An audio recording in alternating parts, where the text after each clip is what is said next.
13th floor.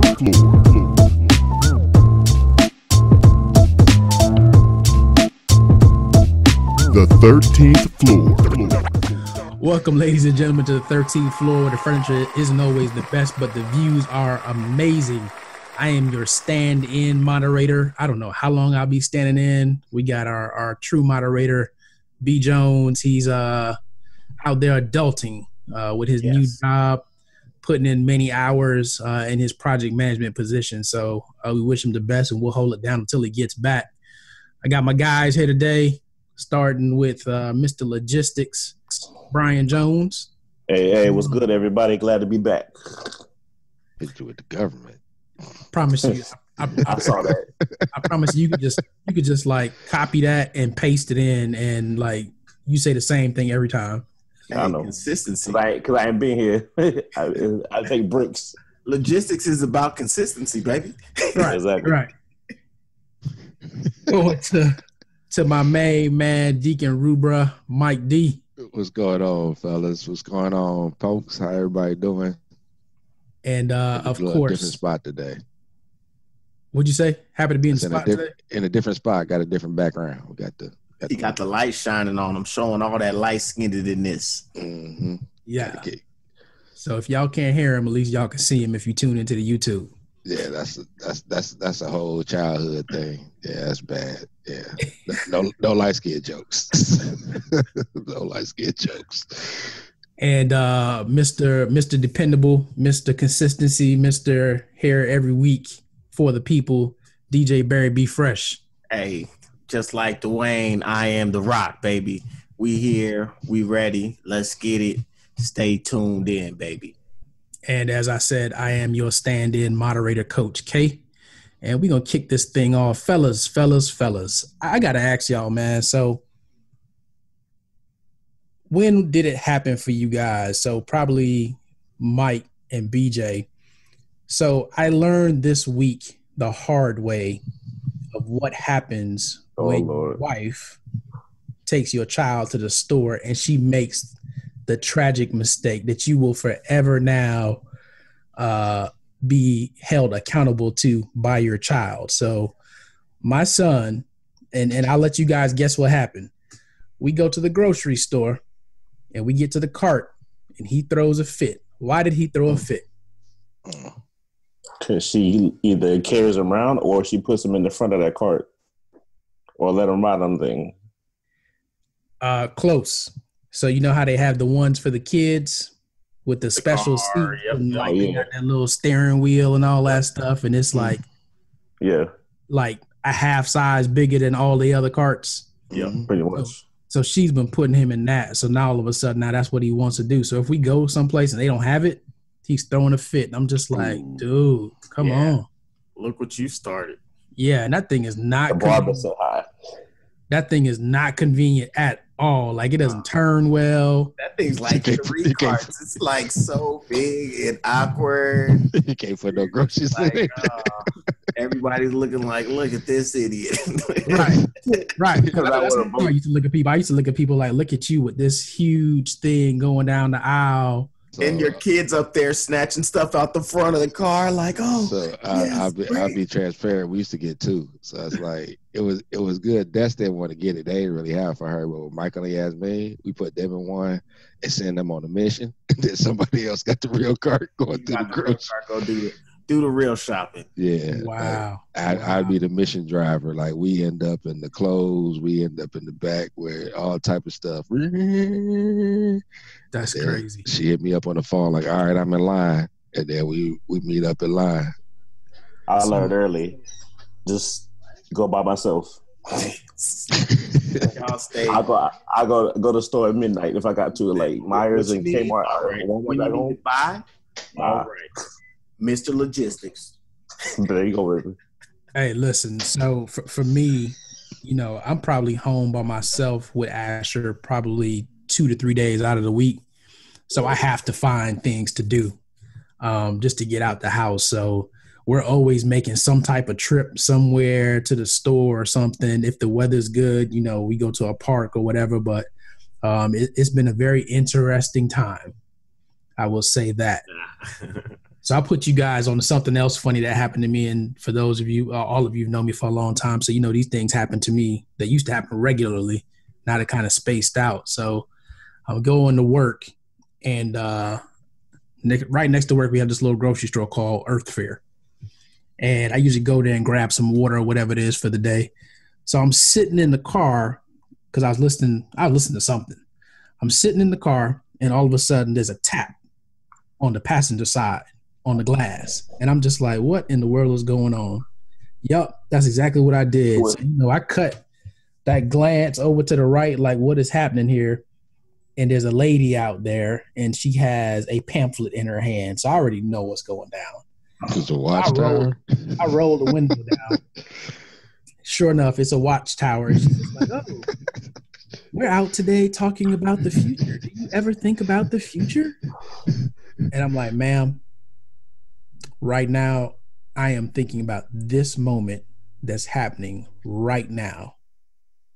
And she was just like, oh, you must be going through something.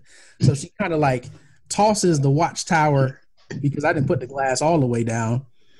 She like tosses the watchtower in and is just like, okay, well, just read that and it'll lead you to your Bible. And like she's standing there, and I just reached over and slowly turned the window up on her. And just watched her, right? So let me ask you guys this question. What role do you think, whether it's the Kingdom Hall, the church, the synagogue, the mosque, what role do you guys think those establishments play today?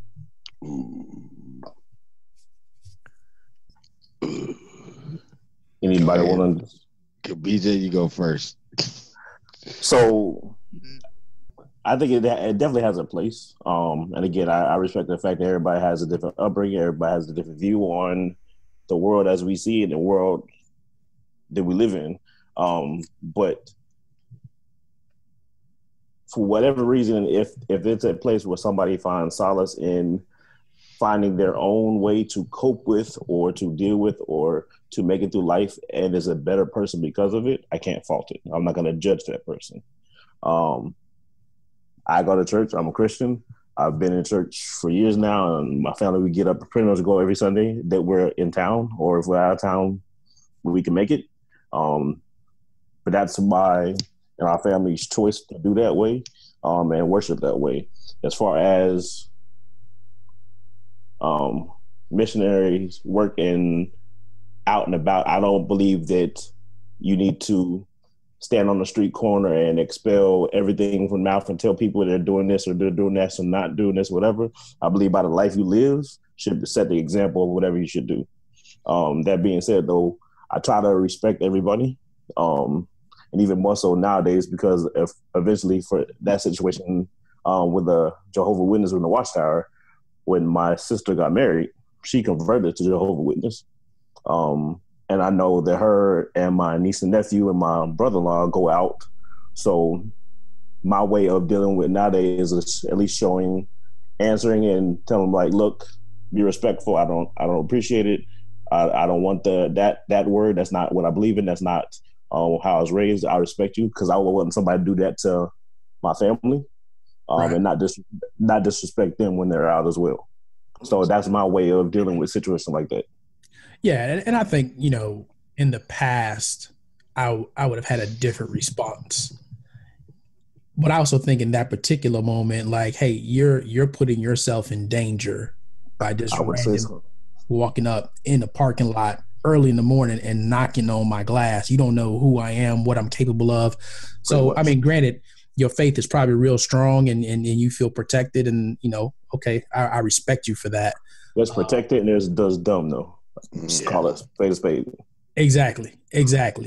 So my thing is, okay, obviously it's not like I'm driving a hoopty or whatever, but would you have been as willing to walk up if I was driving a hoopty and maybe I looked a little gritty? Would you have still came up and tried to share about the future with me? And I don't know, maybe she would have, but I think it's always more location than it is. I guarantee, had you been in that same spot in a less attractive car, looking in a sweatsuit and a hat, she still would have knocked on that window just because it was the area that she's in. I feel they are very renegade with their, if they're in it, they in it. Like they will this the street, these houses, let's go. Like they go hard. 9 o'clock every Saturday morning. Yeah. At my old house. Get it in. Me, I'm definitely more spiritual than religious. While I do understand the strength of, you know, church and all of those great things, I personally just wind up getting caught up in the hypocrisy that goes on it. That it's I feel that there are people who need that, I don't want to call it 13th grade, but you need that outside of school. There is no place of unity and gathering of like minds. You know, once you get into the workforce, you start understanding how little society really does care about you, right?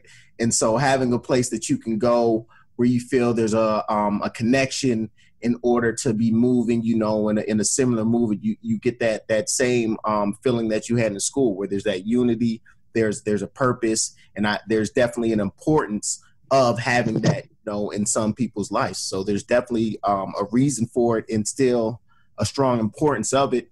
I think that it's definitely though, you know, it's not like it's like shoes, right? Everybody has their own fit. So it's one of those things where you have to be able to understand what's important and needed in your life in order to find which way is best to enrich it, I guess is the best way to say it. Yeah, I agree. I think just overall, kind of, it's a personal thing. And I've always had the issue with everybody being in the same building is not there for the same reason. So it has to be more of a daily thing. And I think some people kind of act crazy Monday through Saturday. And then on Sunday, they go for 3 hours and they kind of do what they do. And then they go back to the same way. So it's like he said, the hypocrisy of it. So I remember as a kid always getting yelled at because I would always ask questions because I didn't want to go. I mean, my moms would make me, but I'm like, all right, well, butterflies ain't going, like birds ain't going, like where do they go to church? And she's like, well, you don't get your butt up. But it was the same concept. Like it was just the issue of the principle of it, and it was like it just didn't seem to fit. Like there has to be something that encompasses everything that God created. And then also like my uncle was a pastor, so like I saw the hypocrisy kind of in his life of what he did on a daily basis, and then you hear him from the pulpit be like, "Oh man, you lying? You don't believe that?" Like I know. I can't imagine how hurt I'd be to be following, you know, to be part of this church for 10, 15 years, and then all of a sudden it turns out the pastor's been, you know, raping, Lord forbid, my daughter, you know what I mean, behind my back, all the like the crazy things that happen. That it's I still believe there's a higher power. I'm not 100% sure of what that higher power is, but I know there's an energy out there, and it's just too wild of a playing field when you get into all the craziness that goes into religion and all the other things that they control, and that it's more business than it is really spiritual. That it's just it gets that's when, and that's, I mean, you're exactly right, and that's the problem with religion today. Let's put it religion today, because the hypocrisy amongst everybody, no matter where you go, no matter what religion you talk about, it's going to be there. But that's the point where you get where people are separating. Now they're putting the person before the belief. Mm-hmm. So in that situation where that Mike, your uncle, or Ian, that pastor may be doing something, you find out later on, that's where there's a different. And we had a conversation about this a couple weeks ago, and I don't want to misquote, but it's basically when you look at that person is going to be, because we're human, people are going to fall short of what you think they should be, no matter what. I don't care if it's the president. I don't care if it's your mother, your father. At some point in time, everybody's going to disappoint you somehow, and at varying levels. But it's how you believe and how you see things and how you see the world and how you take those and learn from that that's going to make or break your situation. Now, if 15, 20 years and you find out this person has been doing something, that's their character.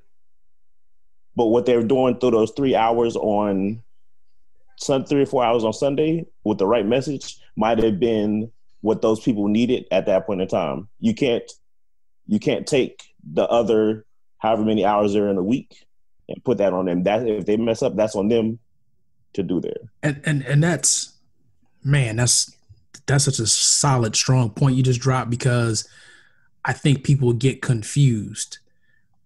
Like, you go in there and that pastor or that imam or that rabbi or whoever, you make them the entity.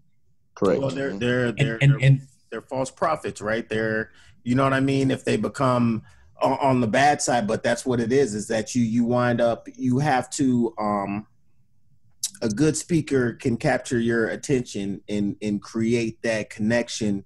That's what it is that people feel that personal connection all of a sudden, where it gets to be, even when you're in those churches where it's, you know, the real pastor is really, you know, only videoed in and only comes to church once every, you know, 2 months or something like that, that even knows that if he's good, he makes that connection that everybody feels like, oh, but that's my pastor, you know, like that's my, that's my guy. And so it's that's correct. That's the false pretense. And that's where people get led astray. Yeah. And I think the expectation of that person is so high, and you forget that person is really just there as a vessel to deliver a word to you or to describe a lifestyle to you that you're supposed to live. And we get caught up in all the other stuff, just like the fashion show that occurs in some of the churches. We get caught up in the reason why we're there. And I think the church or religion overall is in a state of transition, just like, business is, just like society is. And I think it's the same struggle in some cases where you have the elders and the way that they came up and what was important to them. And they're still trying to hold on to tradition and what we used to do. And we've always done it this way. And I think that and even a lot of that stuff is not based. If you're talking about a Christian church, it's not biblically based either. It's the way we've always done it. Oh, it's more than just a Christian church. Yeah. Oh, yeah. It's all. Yeah, it's all of them. But I think you have to realize that what people need for a spiritual and moral grounding today and why they choose to do so may not be the same reasons that existed in yesterday. Right. And that's something that I think until we get to that point, the numbers will continue to drop because the numbers are dropping. You're right. I don't have stats, but maybe we'll post some by the time this drops on the engagement in religion and spirituality, and not so much spirituality, but in religion. But that's there. And my thing is, look, I don't claim any one particular religion just because I think religion is nothing but a synonym for language.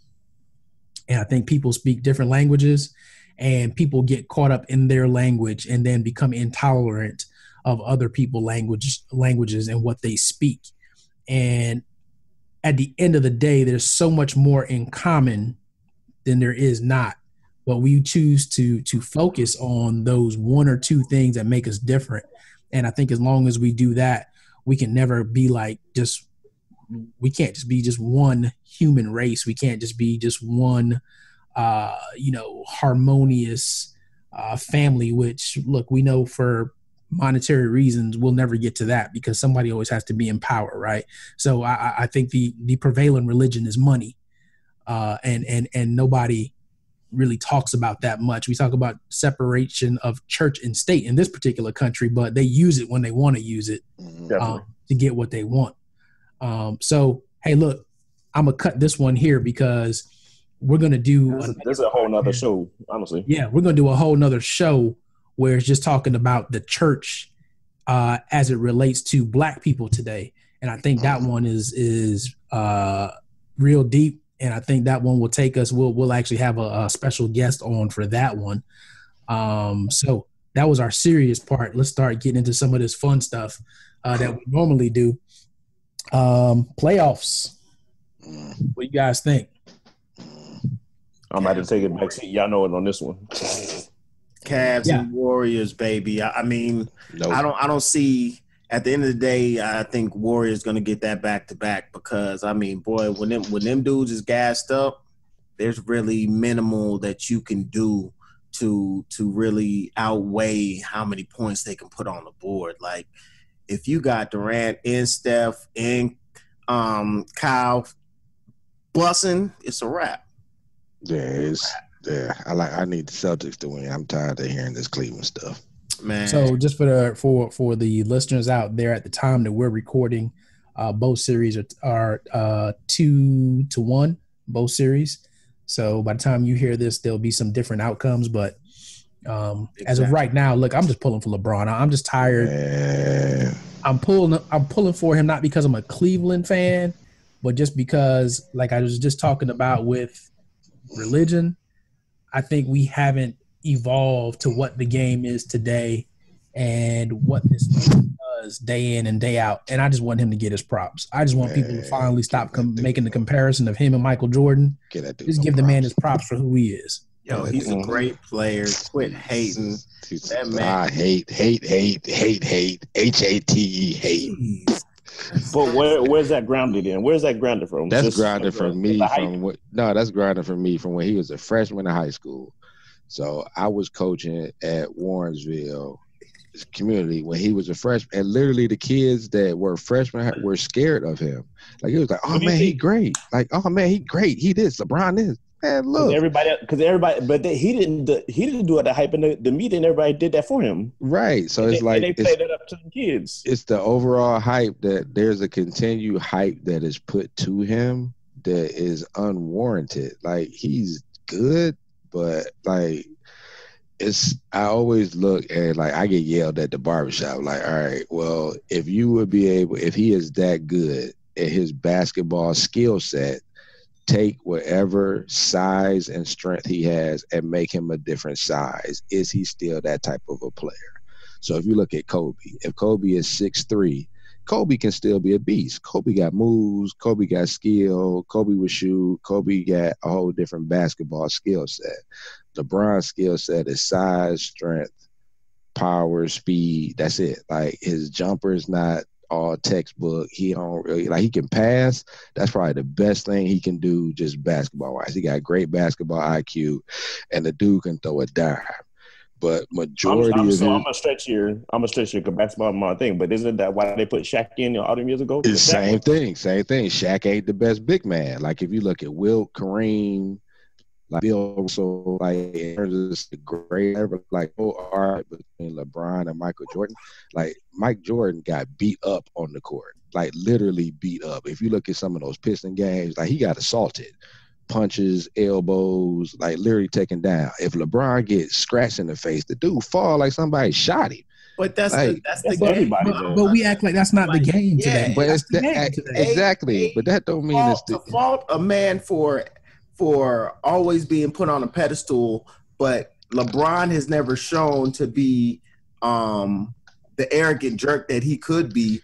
You know, with the status that he's given. The one thing that has always made me respect and follow and like LeBron is, from being 18, his first interviews that I was seeing, he sounded like an intelligent young kid who had a focus in what, man, I be beating on the ball and the thing and the dust, you know, we dunk it, dog. Like, he had a focus. It was no, let's make it happen. You know, he had a bigger dream. He was really was articulate, and he was never, you don't hear about him getting in trouble. You don't hear about him. You know, the worst thing that has happened since he's been a basketball player is the Miami decision. It's like I respect the magnitude that he sustained, and then when you talk about, you can't fault a man for like he uses the tools he has. He does it, and yes, of course, Kobe at any other size, but that's because Kobe used the tools he had and he copied everything that Michael did. That it was when you really want to talk about a person who made their like just took parts of everybody's game as opposed to just carbon copied the greatest player of all time. I respect that, and especially at his size, he's still big and doing his thing. All right, I didn't mean for this to turn into a LeBron. But I mean, if you think about it, that's what it is. Like if you look at the coverage of the playoffs, like everything that they've done all season has been Cleveland Cavaliers. From regular season game 1 until now, almost every analyst, every sports show, everything ain't got nothing going on. Which is part of the reason why I say it's like if you look at the dude playing against JV teams. But like really, like he took the heart of the Raptors. That's like, not. But again, at the same time, that's not his fault, and B, it's like you cannot fault the man. Like he's still at the end of the day, it is still impressive. He does it on his own. Even everybody else that you name, they still have some nice backup that was still there to help them when the chips were down. When it's like, you look at what he's doing with a lot of these teams that are all of their good help is over the hill. They're already on their down slope. True, because they play against mud. All right. I don't want y'all to go down this rabbit hole because this rabbit hole never ends. But this is sports. Mike, yes, I got one more question for you though. Yeah. Right. So you talk about him falling down because he got scratched and all that stuff. Yes. Would you want to play LeBron in a street ball game? Yes. You would? Yes. 1-on-1, I ain't scared of that dude. Let's ball out. I'm glad that you get these buckets. These buckets, LeBron. If you hear me, that in a regular game where it's not that he's just using the intelligence of knowing that I need to exaggerate these calls so I can actually get them. Right. He's gonna play that same way, like LeBron's out there in the gym with his homeboys doing them same flops and everything. Right. Come on, get these buckets, man. I ain't scared of you. You can get handles. You can get these buckets. I seen you jump from like 4 feet up and like tumble, right? Hey, I ain't got no problem with that. Hey, it's old school. He can do all he want. Come get these buckets, man. You get done over here. Come back with a nub, dude. He's scared of that dude. Wow. And that's part of what it's like. Is that mentality people say like I don't like if you think about isn't all sports a middle game no matter what? But it's like everybody gets psyched out. Like the Raptors were like, oh man, we got the unlucky draw. We playing the Cavs. Like they didn't even want to play. They didn't even show up. Like it's like people that the Warriors are not scared. But is that on the players or is that on the coach? I think that's on the players. The coach ain't coaching. Like they just got psyched out. It was kind of the same thing you just said. But that's the coach's job. The coach can't play. The coach's job is to motivate the players, which is ironic because I just heard Master P say that in random like TMZ came up on him like, hey, you heard the Raptors coach got fired, and since you used to play for the Raptors, you think you would make a good coach for them? And, he's like, oh, yeah, coach supposed to motivate the players. If it was me, I would have went ahead and motivated D-Rose. I wouldn't have set him down that long. And, yeah, I'll make a great coach. I definitely would because I'd motivate him. Yeah, tell somebody to punch that dude in the throat like they did at the park. Like, you can't be scared of people when you go out there. Like, this is the fact you say, do you want to play? No, I want to play LeBron big, man. I don't want to play that dude. You'd already lost. Yep, it's already done. You're already done. Like, you can't be – if you think about, like, his biggest thing, it was a guy named Gerald Wallace. Every time Gerald Wallace would guard LeBron would just back off. Like, he never wanted to because Gerald Wallace looked like a straight street thug. Dude had cornrows. It was all – he had tats everywhere. Like, it's a different mentality when you're not scared of nobody. It's like, you can beat me. But, again, that's sports. But he's not doing that, though. Yeah. LeBron is not the one doing it. Yeah, all your hatred is based on outside forces that he has no control over. You really just have an issue. Yeah, I got an issue with him. I love my city. I got the issue with people from Cleveland talking about weed. It's deep seated. Next segment, Carol. Next Yeah, it's segment. PC. Yeah, next segment. Let's Bail out. roll. Bail out. Let's roll. We're gonna talk about Bone Thugs and Harmony next. Hold up. Hey, when I went to UM, people used to ask me if Cleveland talked that fast. It was funny. Wow. So yeah, this all go back to Ron Harper, but that's It's deep rooted. it's All deep right. rooted. It's deep rooted. Last sports question: is Johnny Manziel gonna make See, it? there you go again with the Browns, man. This is all Cleveland day. I really hope not.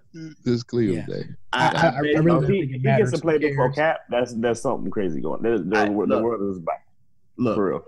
they were gonna again hire Cap at I want to say Seattle was gonna get him, but they said that he had to stand in the contract. They were like he had to stand for the pledge. No, they actually were supposed to have a meeting with him, and this is almost a month ago, maybe more. It was a while ago. They're supposed to have a meeting with him and then canceled it. I mean, That's that anthem, I would be man. again, and I didn't even really watch NFL this year, but I definitely will be taking an even stronger stance if Mr. Manziel makes his way back after the craziness that he's. Yeah, I think it'll be a long time before he gets back if he does, though. Who, Johnny? I'm not spending any time there. I just wanted to see if anybody had an opinion. I really wanted to just, poke at Mike D. Yeah, I appreciate it. Hey, y'all gonna leave my Browns alone this year though. But win the 2 Browns games. have picked up 4 or 5 UN players in the last 2 years. 5. We have 5 now, right? 5. I think it's 5. Five. Yeah. Yeah. So no matter what, I got to root for the Browns when they're playing. Rooting for the Brown, baby. Everybody go Browns. 3 wins. That's it. 3 playoffs. Hey, But that's coming from a guy who grew up in Cincinnati, so that's deep. That's really deep. That's real. That's a milestone right there. They won 3 games in 4 years. That's like Cincinnati for Total. 20 years. What the hell? All right, let's leave the Browns alone. Who that? We might need them in a future date. Let's leave them alone. Who are they? They good people. They understand where they at. They know their place. Wow. I love them to That's death. hilarious. Moving right along.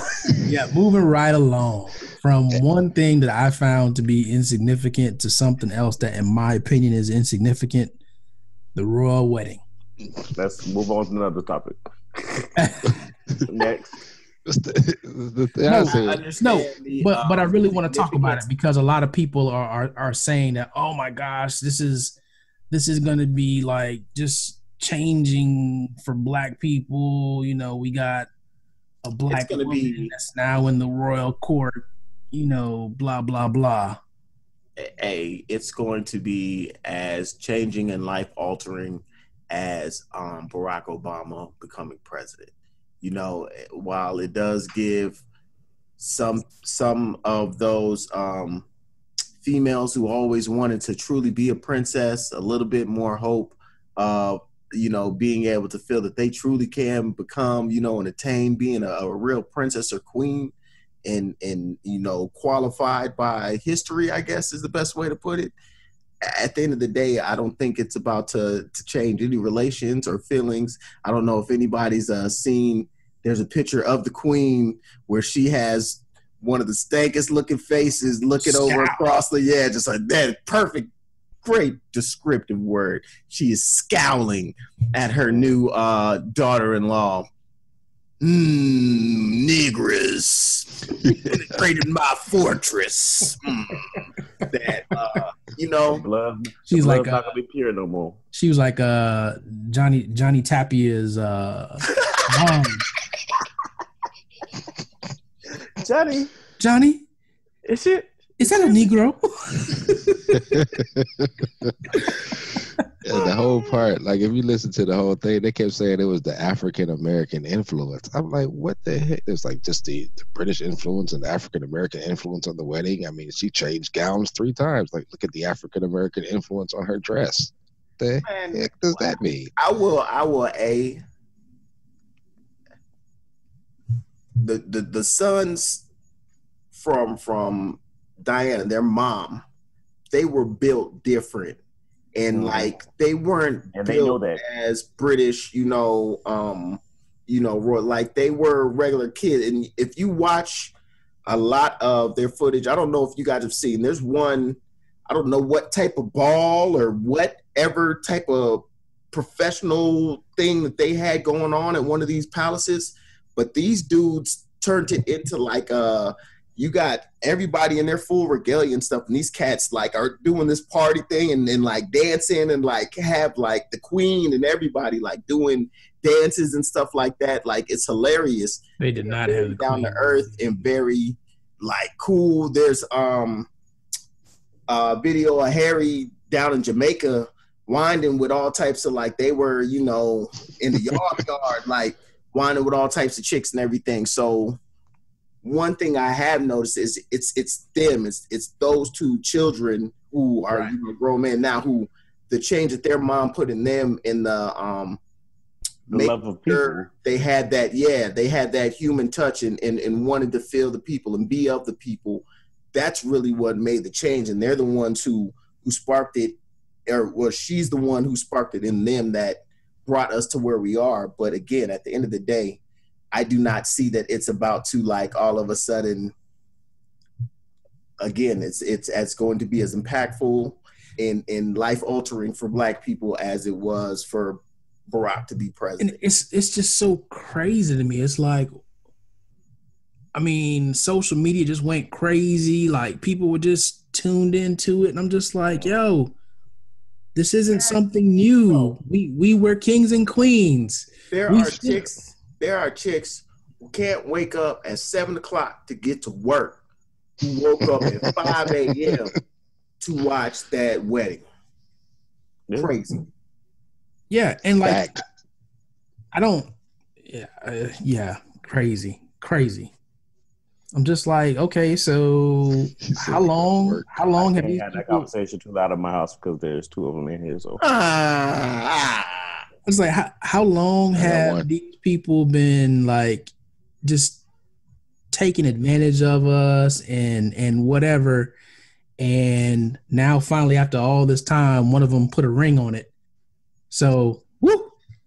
And my thing is, on a daily basis, like, there are Black kings putting rings on Black queens' fingers. All types of, there was like all of these different, at the same time, within this past week, there were like two African princes who got married and all this other stuff. That it's exactly, it goes on all the time, but all of a sudden now, let's make big issue of this.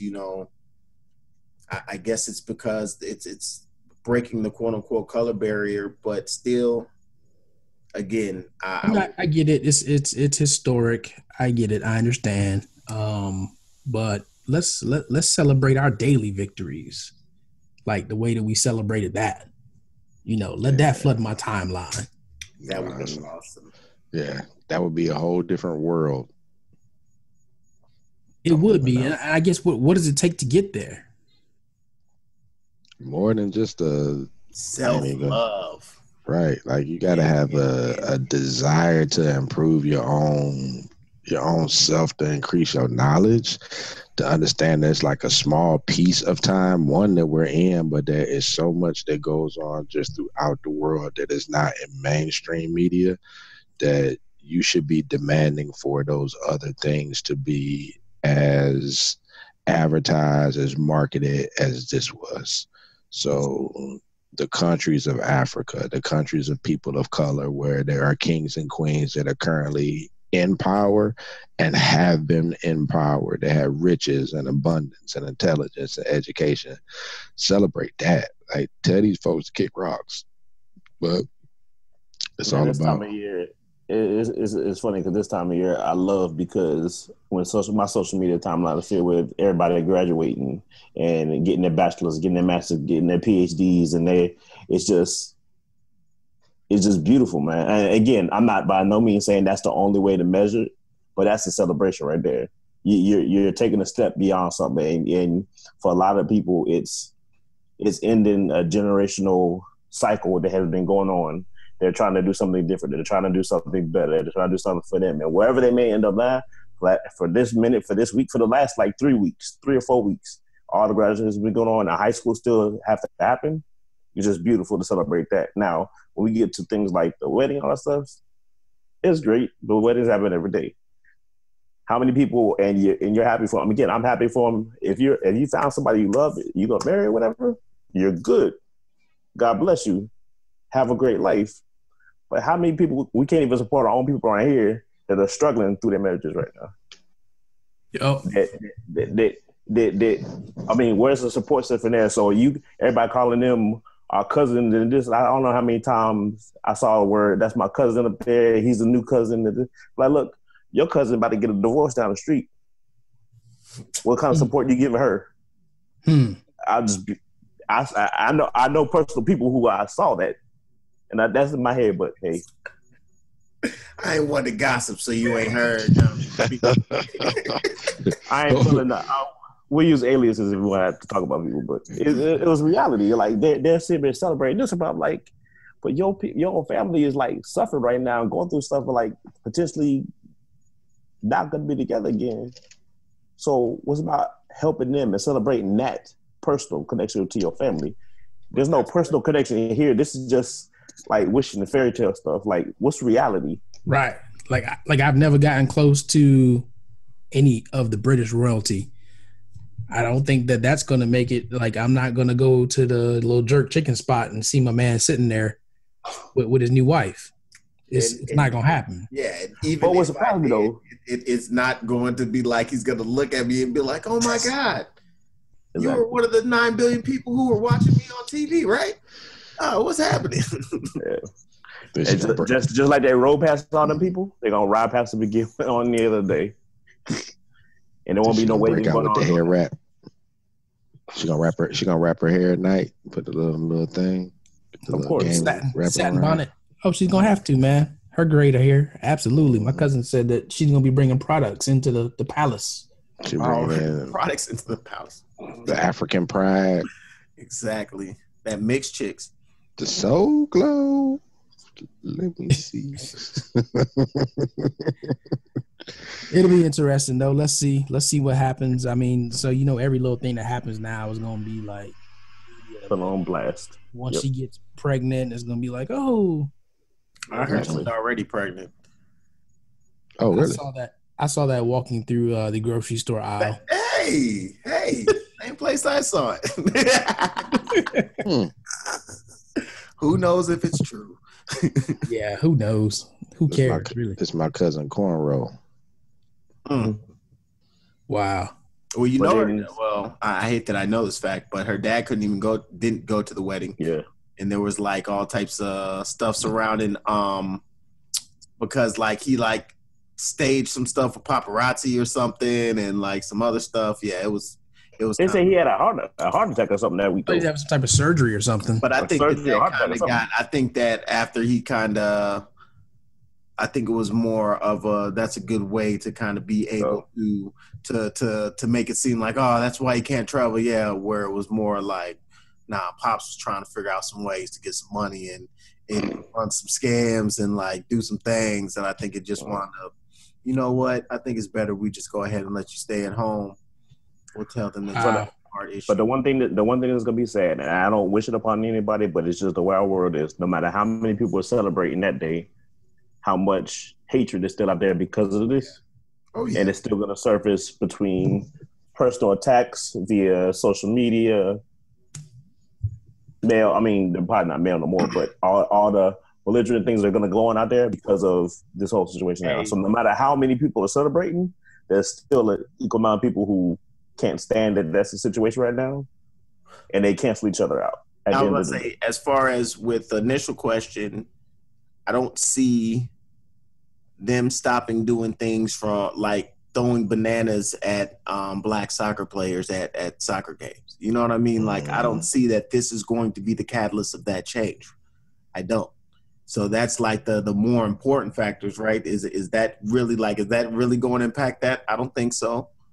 I mean, it'd be amazing if somehow it did, but I don't think so. That would be. It will be. What would be amazing is if they went to a game and it happened and they just like stopped everything From this further, anyone who throws a banana, you will be beheaded right in the middle of the field. Y'all ain't got no sense whatsoever, man. That's Wakanda right there. Oh, snap. That'd be hilarious.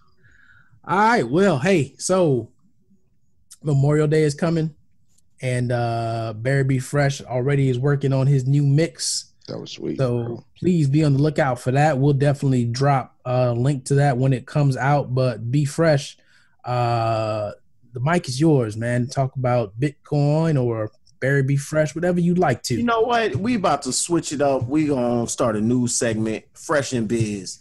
I'm gonna help some of you entrepreneurs make some choices on what things or strategies you need in order to help your business or your entrepreneurial endeavor actually succeed.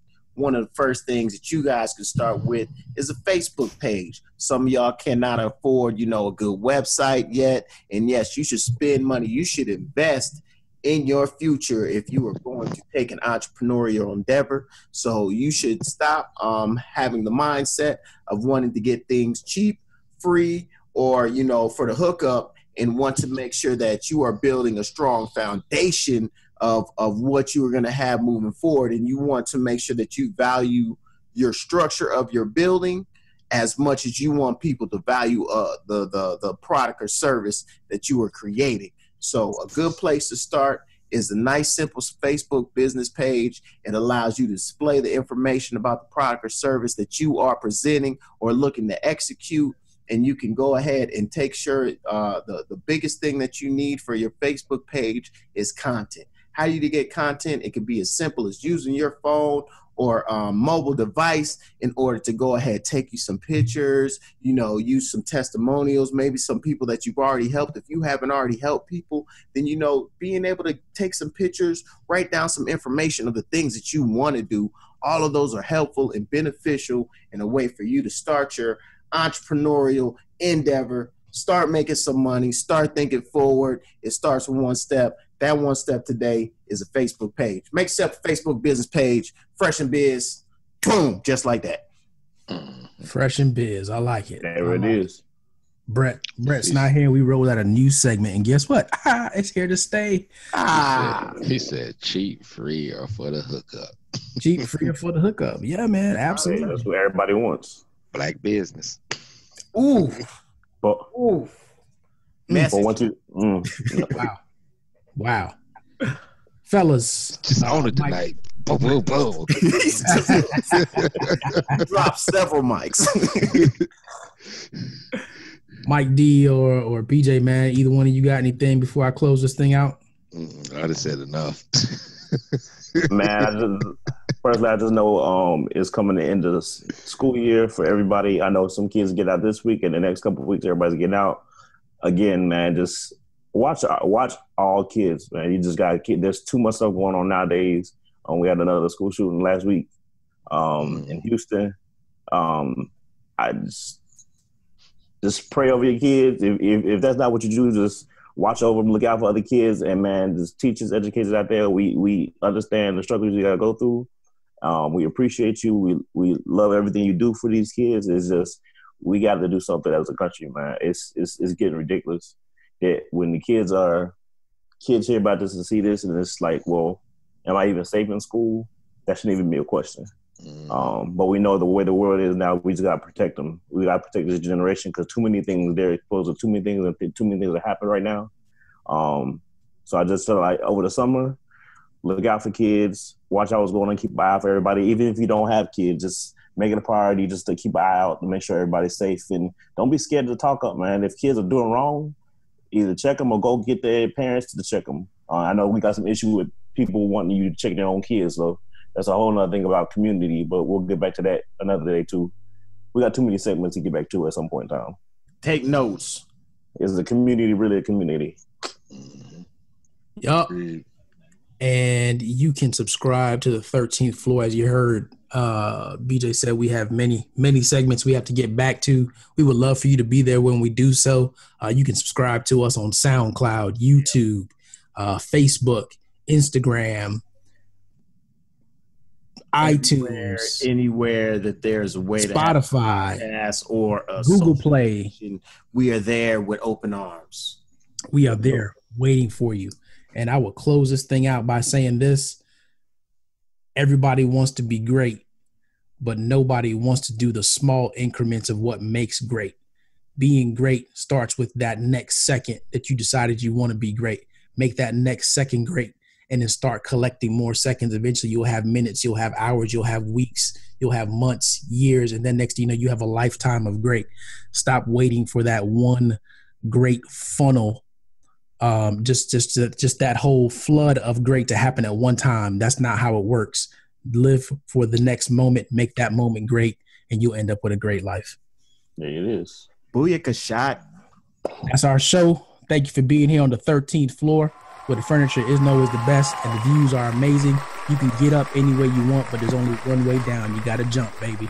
Go Celtics. Yo. Happy birthday, Biggie. The 13th floor.